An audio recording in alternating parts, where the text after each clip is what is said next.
सकारात्मक काम ज्यांचं नसतं त्यांचं भविष्य असंच असतं याची दखल या प्रतिकात्मकरित्या आपण या ठिकाणी घेत आहोत. ते सर आमचे काका खरंच आमच्या गावाचे मायबाप आहेत आणि त्याच्यावर असा हल्ला करणं चुकीचं आहे. त्यांनी असं करायला नको होतं.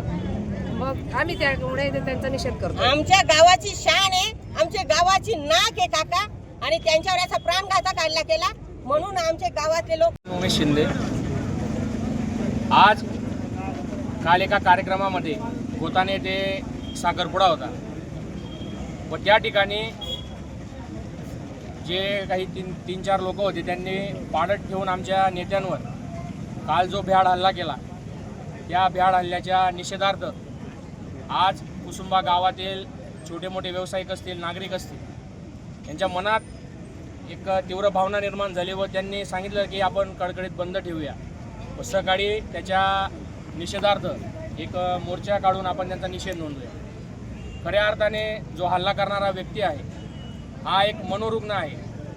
गेल्या 12-13 महिन्यापासून सतत कोणावरही अर्ज करणे, परंतु त्या मनोरुग्णाच्या नादी न लागता त्याचा खरा सूत्रधार कोण आहे व हा हल्ला कशा माध्यमातून घडवला गेला हे आपण सर्वांनी अगोदर समजून घेतलं पाहिजे.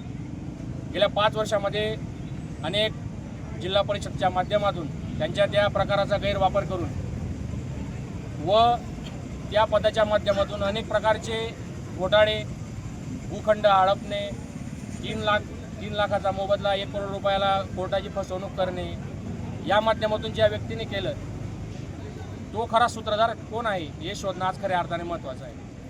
व 9 वर्ष राज्यमंत्री असलेल्या एका व्यक्तीवर हल्ला होतो व प्रशासन याची साधी दखल देखील घेत नाही.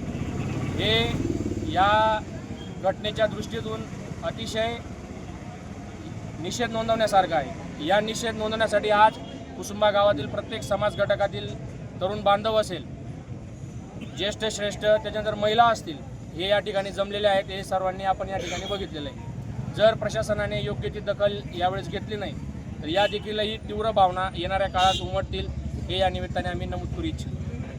बोरसे, सौ हेमलता सुभाष बोरसे, आमचे एकमेव किरण काका हे सार्वजनिक कार्यक्रमासाठी गोताने गावाला गेले आणि त्यांच्यावर प्राणघातक हल्ला केला.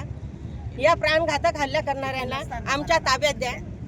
आम्ही त्यांना चपल्याने मारू, त्यांच्या चेहऱ्यावर थुंकू आणि त्याला अटक करा असा आमचा सर्वांचा जाहीर निषेध आहे. कारण की ते काका एकदम म्हणजे काका एवढे गावातले आवडते नेते आहेत आणि ते खूपच थकलेले आहेत. ते कधी कुणाला वाईट बोलणार नाहीत आणि वाईट कृत्य करणार नाहीत आणि त्यांच्यावर अशी वाईट अवस्था आली तर आम्ही त्याला सोडणार नाही. ज्यांनी त्यांच्यावर हात उगवला त्याला आमच्या ताब्यात द्या आणि आम्ही त्याचं काय करायचं ते आम्ही पुढे बघू. कोणी हल्ला केला आणि काय आता? आज असं आंदोलन केलं की नारायण गोरख शिंदे याने संग्राम पाटीलच्या सांगण्यावरून काहीतरी 30, 40, 50, 60 हजार मिळाले असतील त्याला. त्याच्याशिवाय त्याने असं केलं नाही. कारण की संग्राम पाटील त्याच्या खांद्यावर बंदूक ठेवून गोळ्या झाडतोय, दुसऱ्यांच्या खांद्यावर बंदूक ठेवून, आणि त्याला तसं करायचं तर समोर यायला पाहिजे. आणि नारायण गोरख याने त्याला आमच्या ताब्यात द्या. त्याने हात उगवला किरण काकांवर. काका अशी व्यक्ती नाहीच आहेत. काका खूप थकलेले आहेत, आजाराने ग्रस्त झालेले आहेत आणि त्याला अटक झालीच पाहिजे. आम्ही असा जाहीर निषेध करतो. मनातील या तीव्र भावना या आरामखोर प्रवृत्तीच्या प्रतिकात्मक जो पुतळा आहे तो जाळून या ठिकाणी कार्यकर्त्यांकडून केला जात आहे. खऱ्या अर्थाने माझं असं मत आहे